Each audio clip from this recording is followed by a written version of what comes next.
I've been seeing all your comments coming in. This is a bubble. It's all going to collapse. Australia is a Ponzi scheme built on mortgages. I understand why people feel like that. It feels unsustainable. It feels inflated. It feels like something has to give. But here is the truth. Most Aussies misunderstand what a housing bubble actually is. And if you look closely, you'll see that this isn't a bubble in prices. It's a bubble in something completely different. Today, I'm going to break this down very clearly for you, what a real bubble actually looks like, what Australia is actually dealing with, and where the real bubble is hiding. This really will be the bubble versus reality truth. First of all, let's tackle what a bubble actually is. A housing bubble has 4 classic signs. Firstly, rapid price growth fueled by speculation.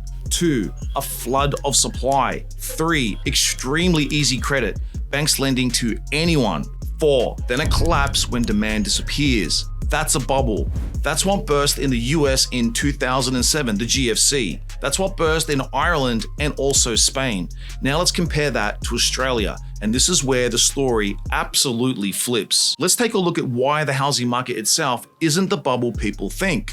Firstly, our prices aren't rising from speculation. They're rising from scarcity. CoreLogic shows listings are at 5-year lows. Approvals are at all-time low levels. Population is still growing. That's not a speculative bubble, that's a supply failure. Number 2, a real housing bubble requires oversupply. We have the opposite. You can't have a bubble with 1% rental vacancy. You can't have a bubble when builders are going broke. These are the people that deliver new supply. We need them to improve that vacancy rate. You can't have a bubble when build costs are up 30 to 40% in 4 years. Bubbles burst when supply floods the market. Australia's supply has absolutely evaporated, but you can have a bubble in the cost to build. You can have a bubble in planning delays. You can have a bubble in expectations. The bubble feeling people have is real. It's just not coming from house prices. 3, a bubble requires reckless lending. Australia has the exact opposite. If you go back to the GFC, nothing happened to the housing market here in Australia, and there are some reasons for that. Firstly, we have strong APRA restrictions, very high serviceability buffers, strict credit standards. Banks here aren't fueling a bubble, they're choking credit. But there is a bubble in something else, a bubble in debt pressure and household stress. People aren't wrong to feel something is stretched. They're just misdiagnosing what is actually stretching. 4, demand isn't disappearing, it's actually intensifying, and over the next 5 to 10 years will continue to intensify. Pre-approvals are rising, rents are steadily climbing, vacancy is collapsing. This isn't the behavior of a market about to pop, it's the behavior of a market pinned down by structural shortages. So where is the real bubble?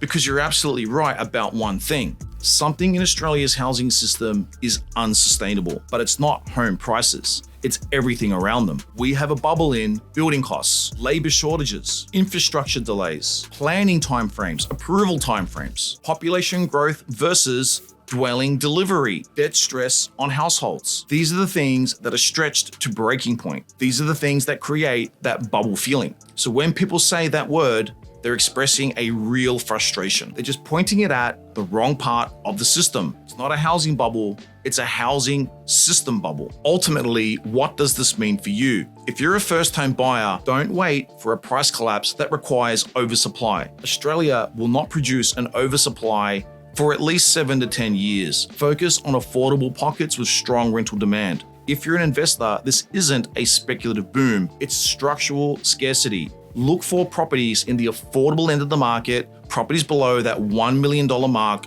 with extremely low vacancy. If you're upsizing or relocating, your risk isn't a bubble burst, it's tighter supply and more competition as population continues to rise. Waiting for a crash in a market with no supply is not a strategy, it's actually a stall. So yes, people are right to feel like something is inflated, something is stretched, something is unsustainable, but it's not home prices sitting on the edge of a cliff. It's the entire housing system that's been stretched thin for decades now. We don't have a housing bubble, we have a structural housing shortage, a construction crisis, and a planning bottleneck. And that's the distinction that matters. This is your daily property update, your 5 to 7 minute update on the property market every single day.